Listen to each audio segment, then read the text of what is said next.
The colony of Nova Terra was supposed to be a new beginning for humanity. Years ago, ships from Earth had brought settlers to this distant world, carrying seeds, machines, and dreams of a brighter future. For a while, life was full of hope. Fields bloomed with alien-adapted crops and children ran freely under the strange orange sky. But that dream had started to fade. The crops had failed for the third season in a row. Mysterious dust storms had ruined the soil, making harvests weak and sickly. The supply ships from Earth, once regular, had stopped arriving. Communication delays stretched across months, and many feared Earth itself had abandoned them. Now hunger was everywhere. Mira walked through the dusty streets of the capital, Aurelia, holding the small hand of her son Kale. Her face was pale from exhaustion, her lips dry, and her eyes heavy with worry. Kale's steps were weak, his little frame trembling from lack of food.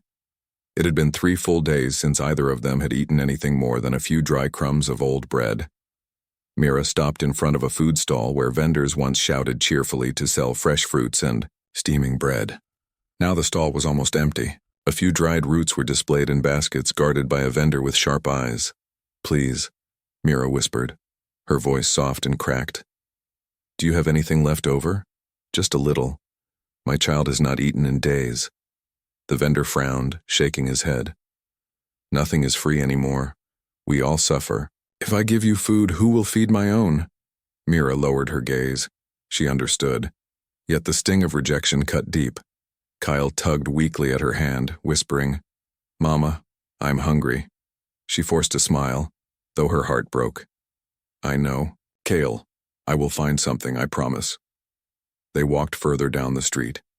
Everywhere Mira saw the same sight, faces tight with hunger, people huddled in groups, trying to share what little they had. Some children cried softly. Others sat quietly, too tired to make a sound. Mira remembered the days when Kale was strong and laughing, chasing birds in the open fields outside Aurelia. Now his cheeks were sunken, his steps heavy. Every time he stumbled, fear gripped her. She could not let him waste away. She would not. She stopped at the back of a tavern, where scraps were sometimes thrown out. She waited, her eyes on the door, hoping. When a worker stepped out carrying a basket, Mira hurried forward. "Please," she said quickly. "May I have what you throw away? Anything. For my child." The man looked at her for a long moment. Then he sighed and shook his head. "There is nothing left, woman. Even scraps are eaten before they reach the bin." Her throat tightened. She wanted to cry, but she did not. She could not show weakness in front of Kyle. She turned away, clutching his hand, walking again. As the sun set, the colony's streets grew colder. Faint lights flickered from houses, though most homes were dark to save energy. Mira found a broken bench near the edge of the square. She sat down, pulling Kyle close to keep him warm. Kyle's head rested against her shoulder. His breathing was shallow, but he was still awake, his eyes watching the sky. "Mama," he said softly, "why is the world so hungry?" Her heart squeezed at the question. How could she explain failure of crops, broken supply chains, and human greed to a child? She stroked his hair gently. "Because the world is testing us, Kyle. But we are strong. We will not give up." Unseen by her, someone watched from the shadows. At the far side of the square stood a tall figure cloaked in silver-gray fabric, his eyes glowing faintly blue. His name was Aelith, and he was not human. He had come to observe. For months, Aelith had studied the human colony in silence, recording their struggles for his people. He was part of a traveling order of alien scholars, beings who visited young civilizations to decide whether they deserved guidance or should be left alone. Humans fascinated him. They were fragile, yet they refused to stop. Again and again he had seen them push forward when weaker creatures would have surrendered. But tonight, as he saw a mother beg for leftovers to keep her child alive, something stirred inside him. He stepped closer, though he kept to the shadows. He watched Mira stroke her child's hair and whisper encouragement, though she herself was starving. He saw how Kale leaned into her warmth, trusting her completely. 3 days, Aelith whispered to himself. 3 days without food, yet they endure. Part of him wanted to step forward, to reveal himself, to offer help. But his oath weighed heavy. He was not allowed to interfere. His duty was only to watch and report. His people believed that every species must rise or fall on its own, yet his heart felt restless. Back on the bench, Mira closed her eyes. She remembered the days before hunger, when she baked bread in her small kitchen, and Kale's laughter filled the air. She remembered her husband, lost to the storms 2 years ago, who had always told her to be strong. She whispered into the night, a prayer for strength. Please, let me find something tomorrow, just enough to keep him alive. Her voice carried further than she knew. Aelith heard it. He turned away, but the sound echoed in his mind. Night deepened and the square grew silent. Mira wrapped her thin cloak around Kale, holding him tightly as he drifted into restless sleep. Her stomach twisted with hunger, but her resolve burned, steady. She would search again at dawn. She would beg 100 times if it kept Kale breathing. Above them, the orange sky glittered with alien stars. Somewhere beyond those stars, powerful civilizations thrived, while here a mother begged for scraps to save her child. And in the shadows, Aelith whispered to himself, perhaps this is why humans survive, not strength of body, but strength of heart. The night passed slowly. Mira did not sleep much. Each time Kale stirred, she soothed him. Each time her stomach growled, she ignored it. When the first light of dawn touched Aurelia, she stood, lifting Kale into her arms. His head rested on her shoulder, and though his body was weak, he still whispered, I'm with you, Mama. She kissed his forehead. Always. Then, with new determination, Mira stepped back into the streets, ready to beg again, ready to endure whatever it took. She would not stop until her child was fed. From the rooftops, Aelith followed silently, his mind filled with questions. He was supposed to only observe, but his heart was torn. How long could he watch before breaking his oath? How much suffering could one mother carry before the universe itself decided to answer? And so, as the colony woke to another day of hunger, a quiet bond began to form between a desperate human mother and an alien who could not look away. The struggle had only begun. Morning light spilled across the colony of Aurelia, painting the cracked walls of houses with a soft orange glow. The air was dry, and the streets were quiet. Hunger had drained the people's energy, and only a few moved about, searching for food that was no longer there. Mira walked with her son Kale in her arms. His small body felt lighter than it should, and that worried her deeply. His eyes were half closed, yet he clung to her, whispering weakly whenever he stirred. She kept whispering back, Hold on, my love. Just hold on. The market square was emptier than the day before. The few stalls that remained open displayed shriveled roots, dried leaves, and a few jars of old grain. Prices were written on boards, but they were far beyond what most people could pay. Mira had nothing left to trade. Her home was bare. The last of her clothes and tools had been exchanged for crumbs weeks ago. Now all she had was her voice, her will, and the love she carried for her son. She stopped near a food stand where a man was cutting thin slices of dried meat. Her voice trembled as she spoke. Please, sir, my child has not eaten for 3 days. Could you spare even a small piece? The man glanced at her, then at Kyle. His face softened for a moment, but then he shook his head. I cannot. I have family too. If I give away food, they will suffer. Mira bowed her head.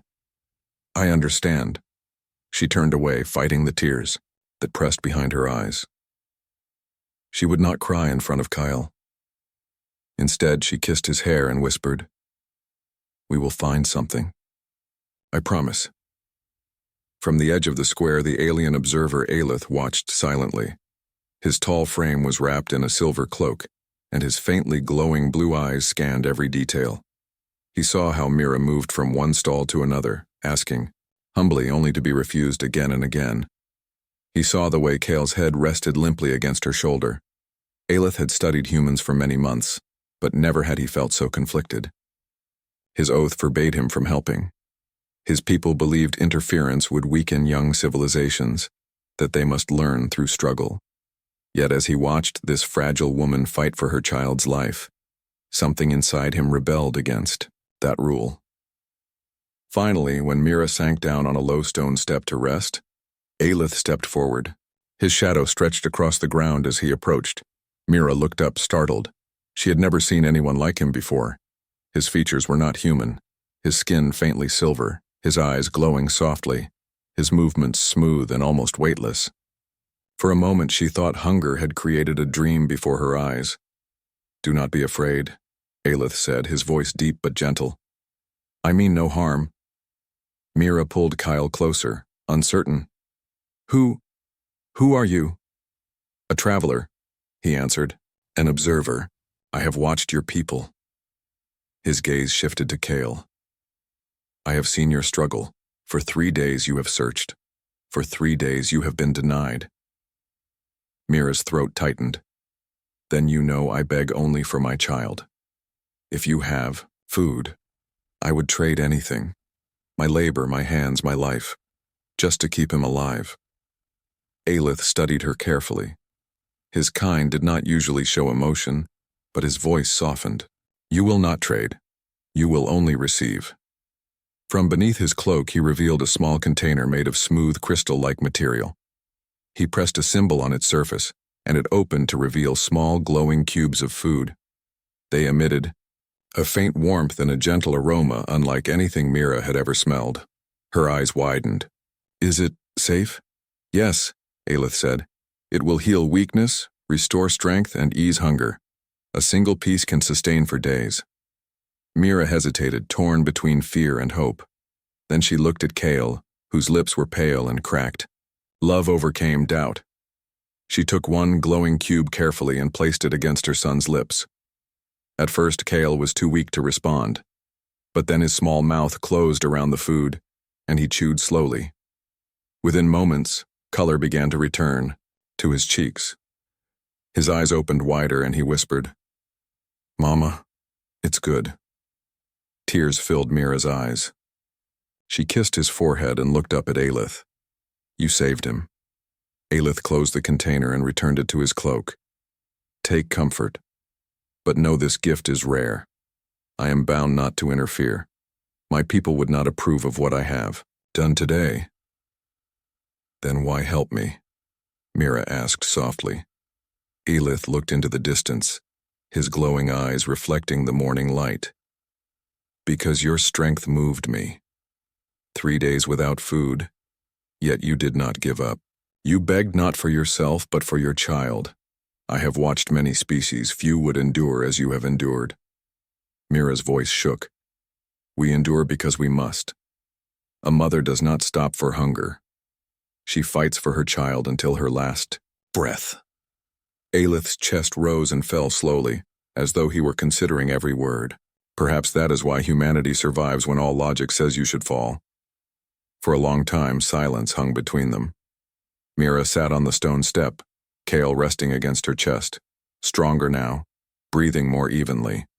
She studied Aelith with wonder and fear. "What will you do now?" she asked. "I will watch," he replied. "But I will also decide. My people debate whether your kind deserves aid or should be left to your fate.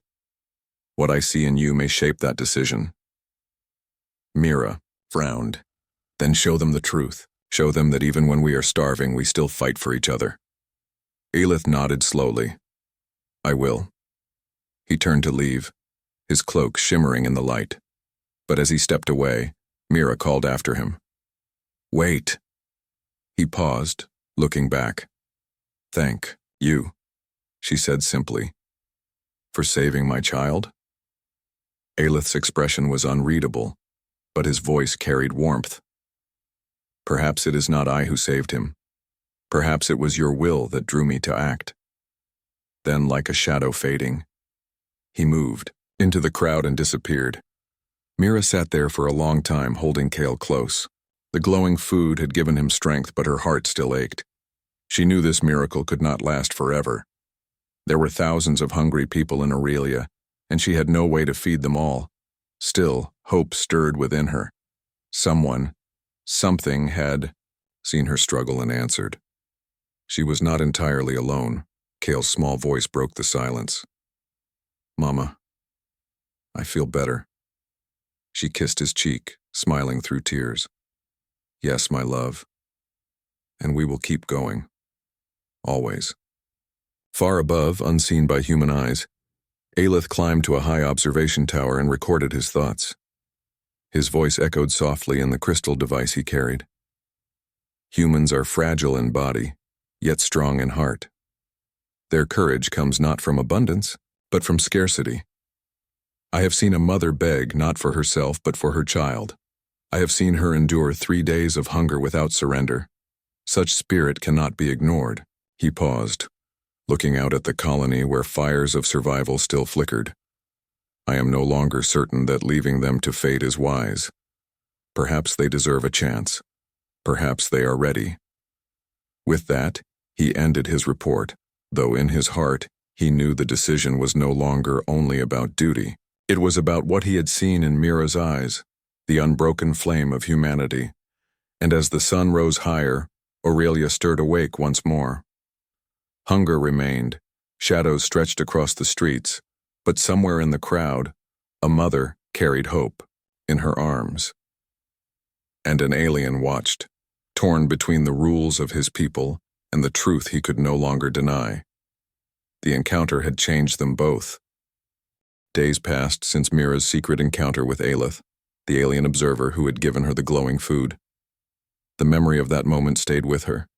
Each time she looked at Kale and saw his cheeks full of color again, her heart whispered, gratitude. But she also knew such a gift could not last forever. The container Aelith carried was not hers to depend on. Kale had recovered some strength, but hunger still ruled Aurelia. Around Mira, the colony sank deeper into despair. Lines of weary people stretched outside empty food stores. Fights broke out over crumbs. Families sold the last of their belongings for a handful of dried roots. One evening, Mira overheard whispers. In the square, a group of colonists spoke in low voices, glancing around to be sure no one listened too closely. "The officials are hiding food," one man muttered. "Hiding?" another asked, his tone sharp. "Yes. The council keeps reserves in the central storage vault. Enough grain and preserved meals to feed hundreds for weeks. But they claim it is gone so they can keep it for themselves." Mira's chest tightened. Could it be true? If food existed while children starved, then her suffering, and Kale's, were not only fate, but the result of greed. She stepped closer, speaking softly. "How do you know this?" The first man looked at her with suspicion, then softened when he saw Kale by her side. "Because I worked in the vault once. I saw shipments hidden there. They keep guards at the doors now, but I know what is inside." Another woman clenched her fists. "If that is true, then we cannot let them keep it from us." The small group fell silent, fear written on their faces. Challenging the council was dangerous, yet hunger gave courage to even the weakest. That night, as Mira carried Kale home, her thoughts raced. She had always lived quietly, obeying the rules, avoiding conflict. But now she could not stop thinking of the vault. If food truly lay hidden there, then she had a duty not only to her child but to all the starving families. Kale, resting in her arms, spoke softly. "Mama, I'm not hungry tonight." She kissed his forehead. "That is good, my love. But others are still hungry. We must help them too." Kyle looked up with innocent eyes. "But how?" She did not answer. Instead, she whispered to herself, "I will find a way." Meanwhile, high above in his observation tower, Aelith recorded what he had seen. His words flowed into the crystal device. Humans grow desperate, yet desperation reveals truth. I hear whispers of hidden food, hoarded by their own leaders. It seems their greatest enemy is not the failing crops but their own greed. He paused, staring out at the dim lights of Aurelia. The mother, Mira, has begun to learn of this. I sense she will act. Her spirit will not allow her to stay silent. I wonder if given the choice, will she fight for only her child or for them all? For the first time, Aelith felt himself wishing for a certain outcome. The following day, Mira returned to the square. She found the same group of colonists whispering near a broken fountain. This time she joined them openly. I heard what you said last night, she told them. If food is hidden, we must uncover it. Children are dying. We cannot let the council lie to us. The group exchanged uncertain looks. One woman frowned. And what can we do? The vault is guarded. Guards are men like us, Mira said firmly. If they see the truth, if they see starving families, they may choose to stand with us instead of the council. The man who once worked in the vault nodded slowly. She is right. And I still remember the layout. If we move carefully, we can expose what they hide. Others began to agree, their voices low but determined. Hunger had stripped away fear. Together they made a plan. At nightfall in 3 days, they would gather at the vault and confront the council. Those 3 days were long and heavy. Mira spent them caring for Kale and whispering hope to him, though her heart trembled at the thought of what lay ahead. She knew the risk. If they failed, punishment could be severe. But if they succeeded, countless lives could be saved. On the How, second night when Kale was asleep, Mira stood by the window of her small home. Stars glittered across the alien sky, and she whispered into the night, If you are listening, Aelith, watch us. See that we are not weak. And far away, Aelith did hear. He had not spoken to her again, but he had never stopped watching. He heard her voice, and in his heart he felt the weight of his oath grow heavier. The night of the plan arrived. A dozen colonists gathered quietly near the vault, hidden in the shadows of tall metal buildings. Mira stood among them. Kyle left, safely with a trusted neighbor. Her hands trembled, but her eyes burned with determination. The vault loomed before them. A wide, heavy door reinforced with steel. 2 guards stood watch, their faces pale and weary. Mira stepped forward, her voice steady. We know what lies inside. Open the vault, or we will open it ourselves. The guards exchanged nervous glances. One shook his head. Go home. There is nothing for you here. Lies, Mira said firmly. Children starve while you protect hidden food. Do you not see their faces? Do you not hear their cries? The small crowd behind her murmured in agreement, their voices rising. More colonists drawn by the commotion began to appear. Dozens, then scores, then hundreds gathered, their hunger and anger uniting. The guards shifted uneasily. Their hands hovered near their weapons, but they did not raise them. Then Mira took another step. She spread her arms wide so all could hear her. We are not thieves. We are not rebels. We are parents, children, families. We ask only for what is ours. We will not leave until the vault is opened. Her words struck the crowd like fire. They shouted in agreement, their voices echoing through the night. The guards hesitated, fear and guilt mixing in their eyes. Finally, one lowered his weapon and whispered, I cannot stand against them. Not when my own child starves. The other guard followed, nodding slowly. Together they stepped aside. The colonists surged forward, pressing hands to the heavy door. With effort, they forced it open. Inside, under the dim lights, rows of crates stretched deep into the chamber. When the first crate was opened, the smell of preserved grain and packaged meals filled the air. Gasps spread through the crowd. Tears ran down faces. The whispers became cries of both joy and anger. Mira stepped inside, lifting a bag of grain high for all to see. It is true. Food was here all along. The people erupted in shouts. Some cheered, others wept, and still others demanded the council be held to account. For Mira, the choice was clear. She turned to the crowd, her voice ringing with determination. This food is not theirs to hoard. It is ours. It belongs to every child, every family, every soul who suffers. We will share it fairly, and no one will starve tonight. The people roared in agreement, their voices thundering through Aurelia. and above, hidden in the darkness, Aelith watched. His glowing eyes reflected the sight of a fragile people standing tall. His heart stirred with something his kind rarely felt: pride. He whispered into the night. They choose not only to survive but to fight for each other. This is humanity's strength. The vault was open, the truth revealed, and the colony forever changed. Mira had made her choice, and, through her, so had the people. The vault doors had swung open, revealing the hidden reserves that had been hoarded by the Council. The air inside was heavy with the smell of grain, dried fruits, and preserved meals. For the first time in weeks, the colonists of Aurelia felt hope rise in their hearts. But this was only the beginning. Mira stood at the center of the crowd, her chest rising and falling rapidly.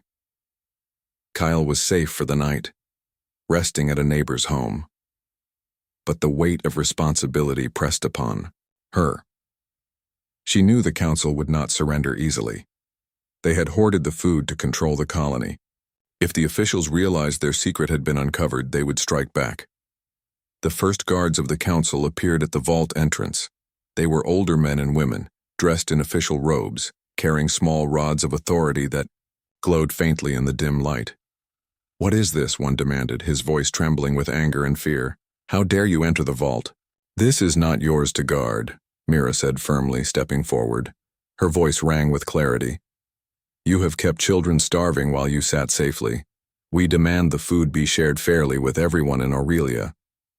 The guards glanced at the growing crowd.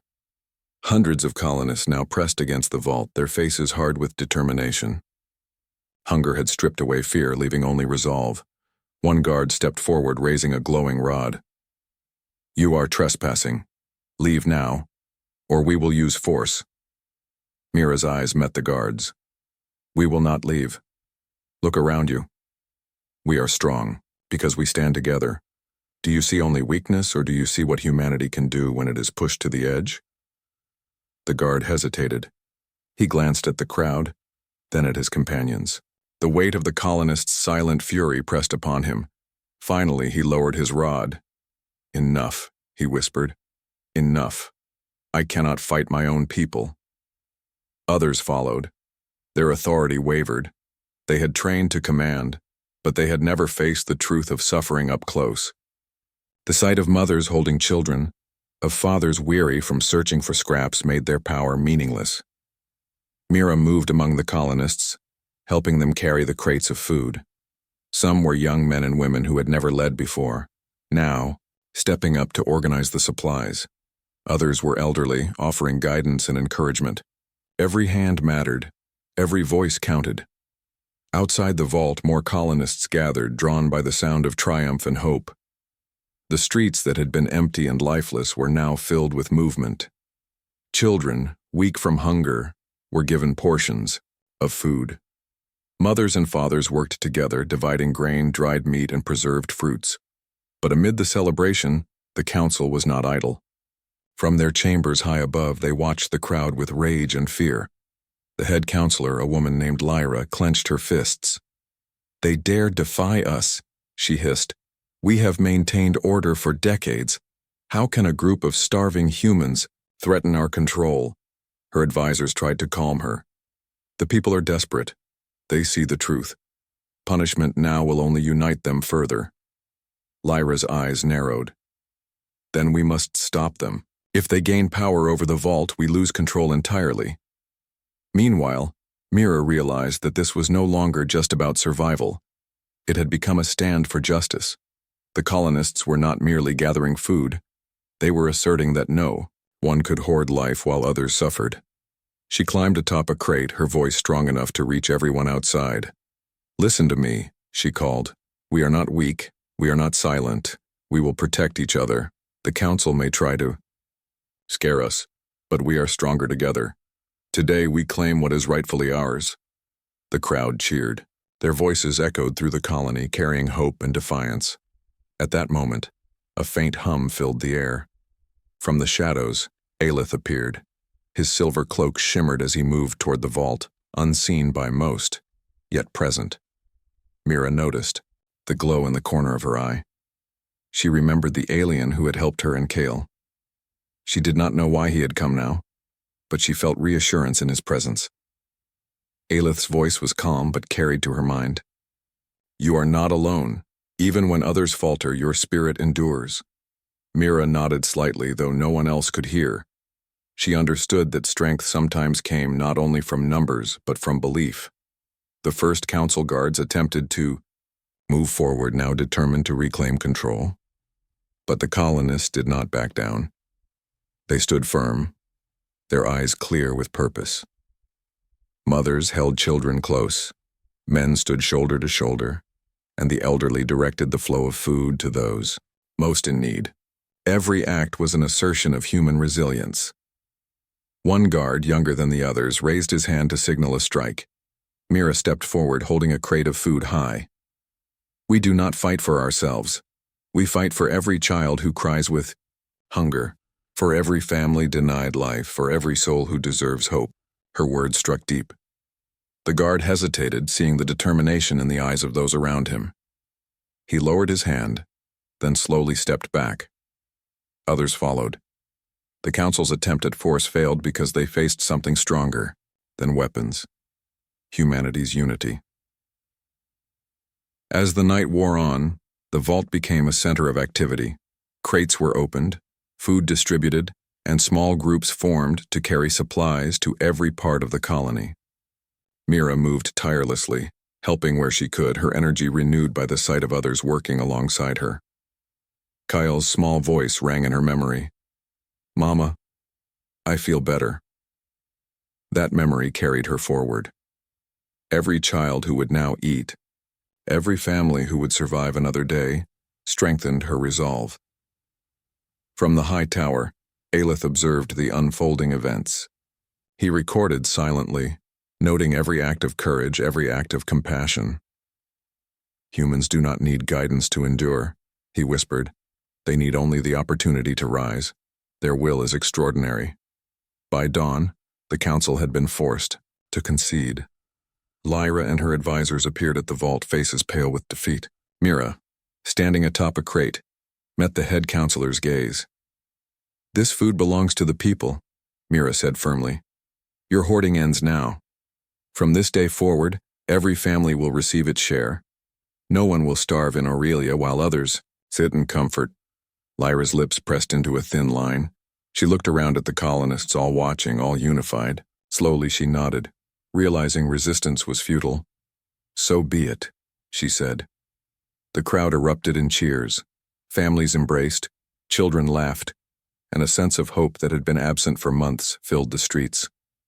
Hunger was not gone, but survival was within reach, and humanity had proven it would not bow even in the face of despair. Mira, exhausted yet unbroken, held Kyle tightly.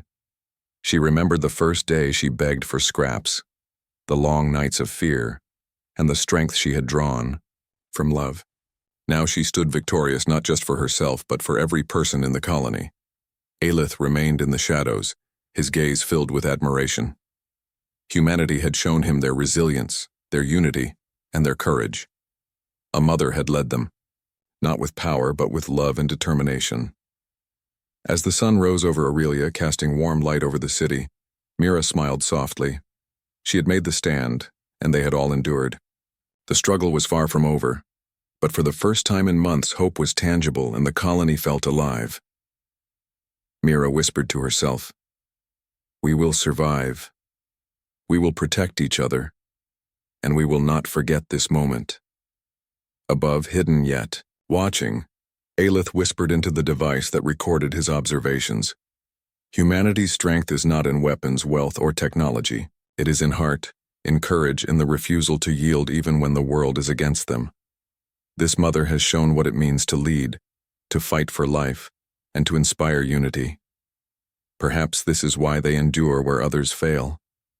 And in the streets, below, the colonists worked together, sharing food, protecting one another, and rising stronger than ever before. The stand had been made, and humanity had proven once more that even in the darkest times, they would rise together. The night of hunger was over. A new day had begun. The sun rose over Aurelia, painting the colony in golden light. The night of courage and defiance had passed, leaving the streets alive with movement and chatter. Children laughed softly as they received their first proper meals in days, and mothers and fathers moved through the alleys and squares carrying baskets of food, sharing what they could with neighbors. Mira walked among them, her arms weary, but her heart light. Kyle skipped beside her, his step steady, his cheeks warm with color.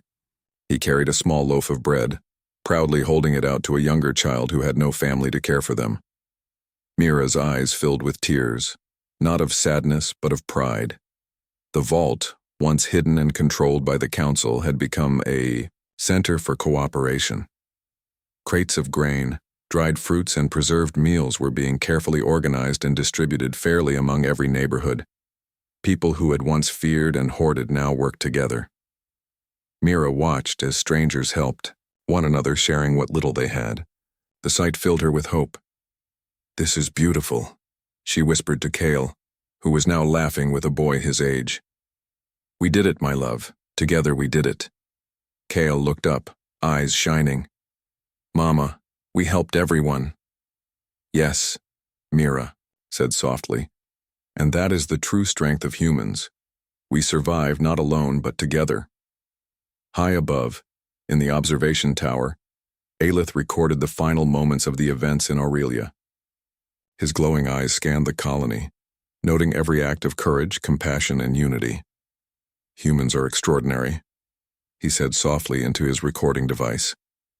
"They endure hunger, suffering, and despair. Yet when tested, they rise not for themselves alone, but for those they love. This mother, Mira, embodies the best of her kind. She has proven that even when the world is harsh, humanity possesses a strength unmatched by logic or reason, an enduring heart." Aelith paused, watching Mira move through the streets, helping those in need, and Kyle playing freely among other children. Perhaps the most powerful force in the universe is not technology or knowledge, but the courage to protect one's own and to stand for justice when all seems lost. He whispered to himself, almost in awe, "I came to observe a young civilization, but I have learned more from them than I could have imagined." The council had been forced to accept the change. Lyra and her advisors now walked among the people, watching as their authority had shifted. They had hoarded, hidden, and attempted to control, yet they had learned that true power came not from fear, but from fairness and trust. Mira did not seek revenge. Instead, she offered guidance, helping the officials understand that their role was to serve, not to control. Slowly, the council began to organize fair distribution, and the colony started to function more smoothly than it had in months. Mira stood in the central square, speaking to the gathered crowd. "This day is proof," she said, her voice carrying, strong and clear, "that no one is too weak to make a difference. Hunger tried to break us, fear tried to divide us, but love and determination brought us together. Remember this moment, protect each other, stand for what is right. This is how we survive and thrive." The colonists erupted in applause, many moved to tears. Children cheered, mothers hugged each other, and fathers smiled with relief. For the first time in a long while, Aurelia felt alive. Kyle tugged at Mira's hand. "Mama, will we always have enough now?" Mira crouched down, holding his small face between her hands. "We will always find a way, my love. Not because life is easy, but because we are strong together. We will make sure no one goes hungry while we can help them." Kale's smile was wide, and he hugged her tightly. Mira felt the warmth of that embrace, the promise of tomorrow, and the courage that had carried them through days of fear and hunger. Far above, Aelith prepared to leave Aurelia. His mission had been to observe, but he realized that humanity had already taught him far more than he had expected. He would return to his people, but his report would be different from any he had given before. "I have witnessed a mother endure hunger for 3 days," he said quietly, "and she did not break. She fought not only for her child, but for every human in her colony. Their courage, compassion, and unity are remarkable. They deserve guidance, yes, but more importantly, they deserve recognition for what they can achieve on their own. He took one last look at the colony. Families moved through the streets carrying food and helping neighbors. Laughter, soft but real, echoed across the city. Children played in the squares, their eyes bright, no longer shadowed by hunger. They have learned to survive together, Aelith whispered. And that is why humanity will endure. Mira returned to her home with Kale. The small dwelling, once empty and silent, now felt warm with light and hope. Kale helped her place the last of the shared food into small containers for the neighbors. Mira smiled as she watched him. He had grown stronger in the past days, not just in body, but in spirit. "Mama," Kale asked, "will we ever go hungry like that again?" Mira hugged him tightly. "We will face challenges, my love. Life will not always be easy, but we will always have each other, and we will always rise, no matter what comes." Kyle nodded. "I want to help people too, Mama. Just like you." "You already do, my love," Mira said softly, brushing a strand of hair from his face. "Every time you share, every time you care, you are helping. That is how humanity grows strong." Word of Mira's courage spread across Aurelia. People spoke of the mother who had begged for scraps to save her child and had led a stand that changed the entire colony. She became a symbol of hope and resilience. Children told stories of her bravery. Adults remembered her wisdom. Even the council acknowledged her leadership, realizing that authority meant little without fairness and compassion. The colony began to rebuild. New gardens were planted. Supply lines were repaired. Schools reopened. The people learned that unity was stronger than fear, and hope stronger than despair. And somewhere, watching from afar, Aelith transmitted his final report to his people. These humans are not the strongest in body, nor the most technologically advanced, but they possess a strength few species ever show. A mother's love, a child's trust, the courage to act against injustice. These are the powers that have allowed them to endure. Their legacy is not in what they possess, but in what they will teach future generations, to protect, to unite, and to survive. He paused, reflecting. Perhaps this is why they will endure where others fail, not because of what they are given, but because of what they choose to give each other. Even as life returned to normal in Aurelia, Mira never forgot the lessons of those long days. Hunger had tested her, fear had pressed on her shoulders, and the weight of responsibility had felt unbearable. Yet through every struggle, she discovered strength she did not know she had. She held Kale close at night, whispering, "We survived, my love, and we will continue to survive, no matter what." Kale smiled, his small hand clutching hers. "I know, Mama." Together. And in the skies, above Aurelia, Aelith lingered for a final moment, watching the city bathed in sunlight. His heart, rarely touched by emotion, felt a quiet awe. Humanity had shown him that true strength was not measured by power or wealth, but by courage, compassion, and the will to protect one another. With that, he turned away, ready to continue his journey among the stars, carrying the story of a mother, her child, and a colony that refused to surrender. Mira's story, Kale's recovery, and the stand of the colonists would live on in memory and in the hearts of those who witnessed it, and Aurelia, once shadowed by hunger and despair, would thrive, forever shaped by the courage of a mother who begged for leftovers to save her child, and in doing so, inspired an entire people to rise together. The legacy of love, courage, and unity had begun.